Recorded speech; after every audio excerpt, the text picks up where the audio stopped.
you. Today is Thursday, the 11th of June, 2026. My name is 𝘆cie迄𝗂𝗿, and this is my daily streaming all about governance, risk, compliance, and advisory boards.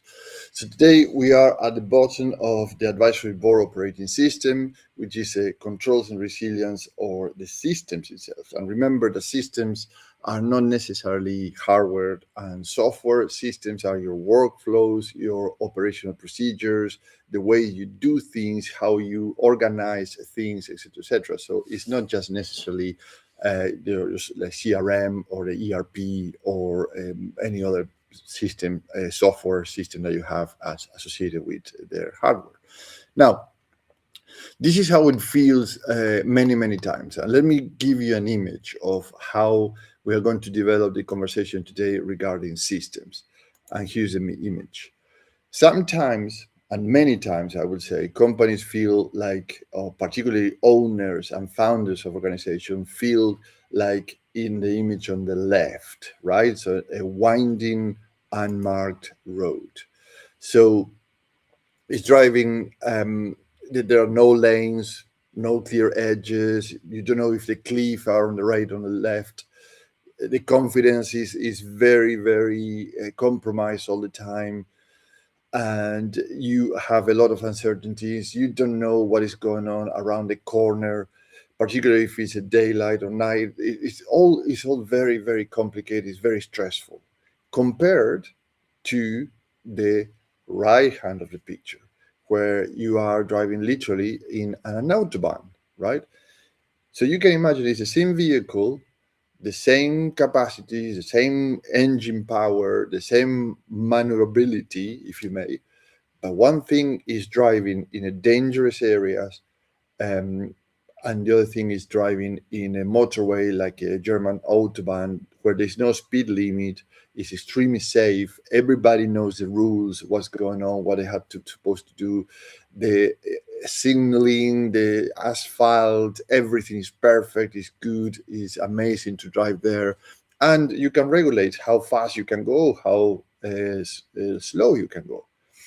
So what I'm trying to say is actually having this capacity of control in certain environments could be dangerous, even if you have a very good grip on the wheel and the engine and everything, than in other places. And sometimes the speed that as you can go in the winding roads of businesses is very slow, very laborious, laborious, a lot of stress, a lot of conflict, a lot of situations, compared to the other place where you can go as fast or slow as you want, and you have a better control and a better visibility of everything. And the uncertainties and the ambiguities of the environment are not that such as the windy road on the left image compared to the right image in the autobahn, right?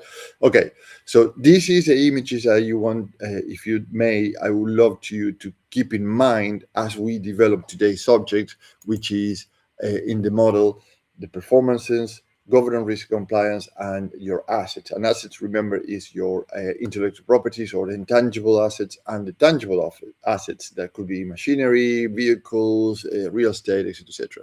And all these is the systems that you have. We make your controls and resilience a stressful situation like a previous image on the left, or a better situation like the image on the right.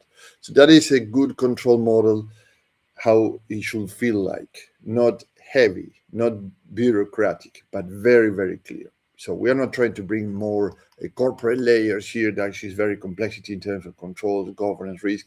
It's pretty much a hands-on activity that's very easy to understand and put together in any organization. And we are going to develop this.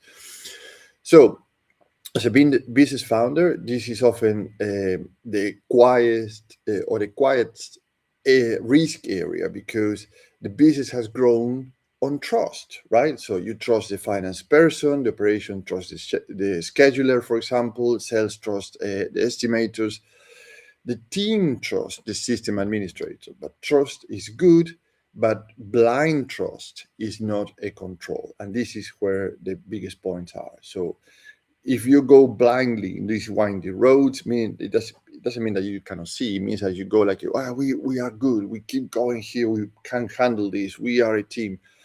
It's a very different thing if you go into places where you have better visibility, more space, etc., etc. So I'm repeating myself, but actually it's important to bring these concepts into place. Now, let's take a look at 3 problems with this. Problem number 1 is that too few hands hold too much authority. This is one of the risks of that in terms of governance, risk, and compliance. So the same person, it could be yourself as a founder or somebody that you trust, can approve, change, reconcile, override, or delete anything. So nobody planned in that way. It happened because the business was lean. It started as very lean business, which is fantastic. It's busy and practical, that's correct. But what starts as a convenience later on in the business, or perhaps today, it becomes an exposure, right? Because it's too much into one pair of hands. Problem number 2 is that risk ownership is blurred. What I mean is that everyone assumes someone else is watching cybersecurity or data management or health and safety or suppliers risk or client terms, insurance, contract promises, and operational continuity, you name it. So then a problem arrives. And what happened there?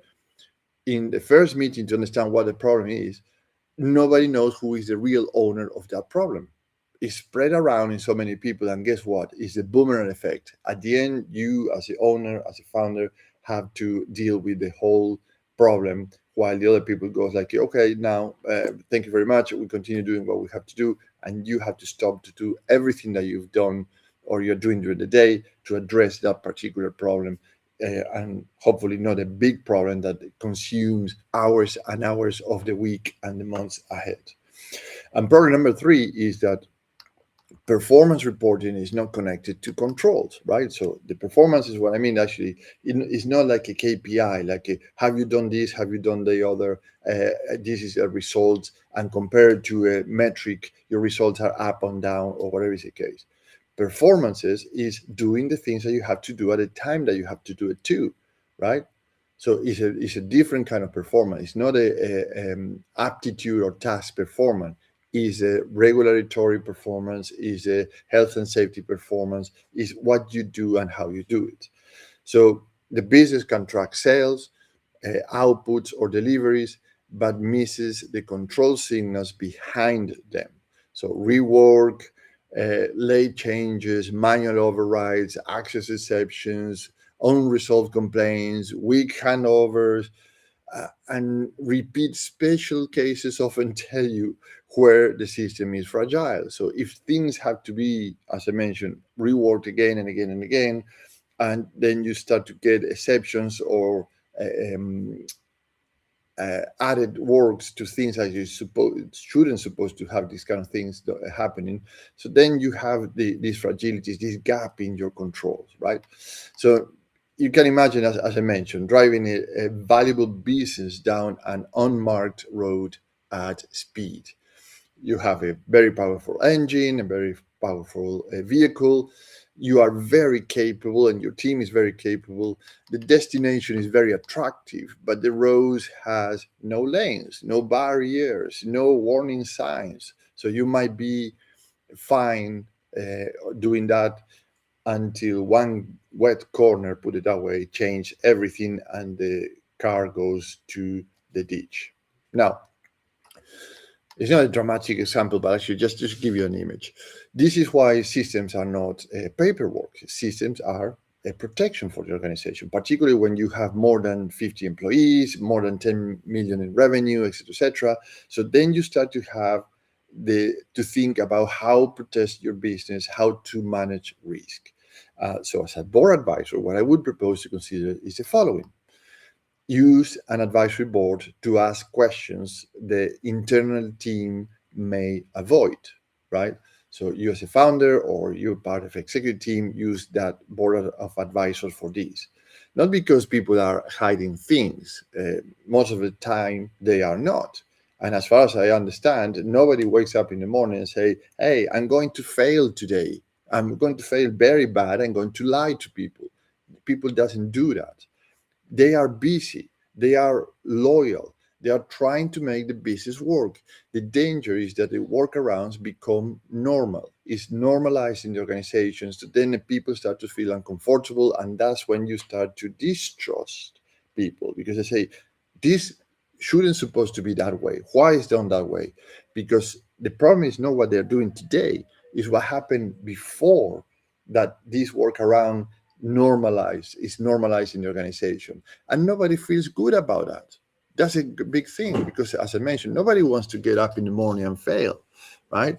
So this normalization of doing something that actually is a workaround, put it that way, is what makes the companies sometimes very challenging very challenging environments. Now, a good advisory board should ask, where do we rely on one person, right? So this is one risk, because you cannot rely in one person for absolutely everything. You have a segregation of duties, hierarchy of authorities, etc., etc. So the other question that you can ask is, where can someone both create and approve a transaction? So if you create a transaction and you approve the transaction, so then you have a problem there, because actually, who is controlling this? Where can records be changed without a second pair of eyes, right? So this is very dangerous too.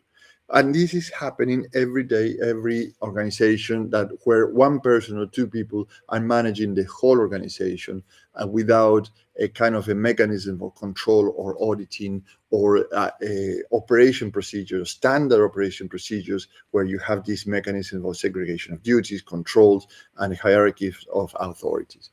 So that is it's better to have this as a calm conversation when it happens earlier, right? And you're organizing these things. But when it becomes a defensive conversation is when you have issues or problems and buyers, lenders, insurers, regulators, or other client raise it first. That is not a calm conversation, because pretty much you are firefighting things. You are not in control or preventing things to happen. Pretty much the problem comes to you and you say, oh, we have a problem now. So this is also where governance, risk, and compliance becomes practical. And hear me out, because this is the big difference is here. Governance is who decides, right? That's the governance body of the organization. Then you have the risk, and risk is what might harm the business. And in terms of risk prevention, you can avoidance, you can prevention, you can you have various ways to treat the risks, but this whatever harms or potentially harm the business. And the compliance is what must be done, right? So you have the decision, the risk, and what should be done. And this is where you get the performances, is whether the system is working or not. The system, I mean, all these decisions, risk controls, what has been done, and is this working or not? So there you are. So it's not that complicated. Is when you have these conversations in a calm environment, you say, okay, I understand. So here is what we have to do. This is what the controls that we need to put in place to avoid hurting the business. And this is a decision body or the people that actually make those decisions. If those four things, which it means governance, risk, compliance, and performances, are treated separately, you as a founder end up with a lot of noise, a lot of things going around, and say, who is owner of this, who decided this, how we control this. If they are connected, then the business gets controlled. So then you are in the autobahn that we mentioned in the picture earlier. You're not anymore trying to dodge every curve, every corner in the road, trying to understand what's coming next. You're pretty much in a place where you say, okay, I have now the policies, who decided this, how we manage risk, and which is the measurement that we understand actually this has been done, not or halfway done, and how we can amend this or de-risk it or treat it properly when that happens, right? So the advisory board does not need to turn the company into a corporate machine that is very complex. It should help the business choose proportionate controls. So, for example, dual sign-off for large payments, or clear access rules, or monthly exception reportings, or supplier change checks, or project handover discipline, or cybersecurity questions at board level. So risk owners are named in plain English, and you have the mechanism of accountability and responsibility for the things that are decided and who is responsible for what. So simple controls used well beat complex control that nobody respects or nobody uses or nobody pay attention to. Right. So what do you gain working with me? Three things: business outcomes, differentiators, and risk reduction. In terms of business outcomes, it's a business with clear lanes like an autobahn, right? People know what they own, where authority starts and stops, and which exceptions need board attention. In terms of differentiator, it's an operating model, a whole operating model as we have in the screen. You get access to an international advisory board that can bring finance, governance, risk compliance, as we mentioned, performance, cyber operations, and performance judgment into the room without hiring every role full time. It is faster than hiring one executive, has a lower overhead than big consulting firms, and has you're not locking the talent because we can swap member every 6 months or every year as you evolve in your organization or the company growth or scale. So this is the risk reduction is the value protection. So weak controls do not always show up in the month's number, like the balance sheet on the P&L. They show up in due diligence, for example, disputes, insurance questions, client audits, lending reviews, and or leadership threats. Because if you are the only person that is managing everything, so then you are the bottleneck. You are the most stressed person in the organization. You have to handle absolutely everything directly or indirectly, and that is a part of not having these control mechanisms to make sure that people are accountable and responsible for the things they have to do, and you have all these operating procedures well documented. So the earlier you fix them, the cheaper they are in the future, right? Now, one action you can take today, and it's doable in 30 minutes or less. Write down 5 most sensitive actions in your business. So payment approvals, supplier setup, price override, payroll change, and system admin access or contracts approvals.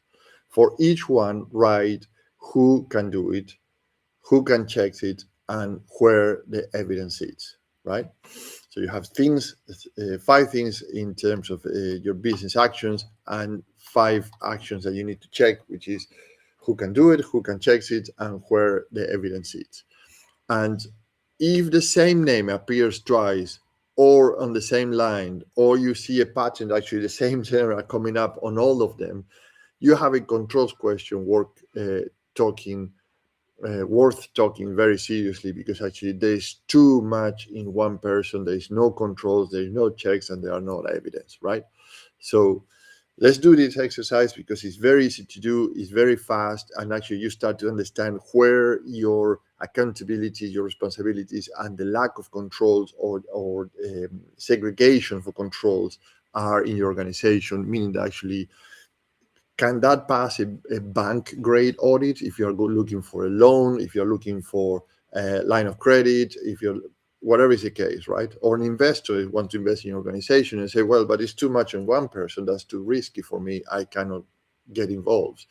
And we had that conversations many times with some investors when they see everything is perfect, everything is fine, we love it, but this everything too much in one person for us is very dangerous, so we cannot do investments here. So just an example. Now, let's pause it here for today and reconvene tomorrow, because tomorrow we finish the week. Tomorrow is Friday with Edge. This is a transformation, the reinvention, the innovation of your organization, how you make your company relevant for the future. We will look at how to avoid running the old model too long and how to use a full advisory board operating system and how to put it together to help you to bring your organization to the next stage of evolution. So if you are a founder or in a leader position on the executive C-suite with more than 50 employees, more than 10 million in revenue, and you want to strengthen controls without slowing the business down, let's have a 30-minute chat so I can understand where you're coming from, where you are today, where you like to go. And so then we can design an advisory board that brings you 26% revenue increase and 18% more productivity with a faster implementation than hiring one executive, with a lower overhead than the big consulting firm, with a not talent locked in, so we can swap member every 6 months as the company evolves. Have a great day, and I'll talk to you tomorrow. Thank you. Bye-bye.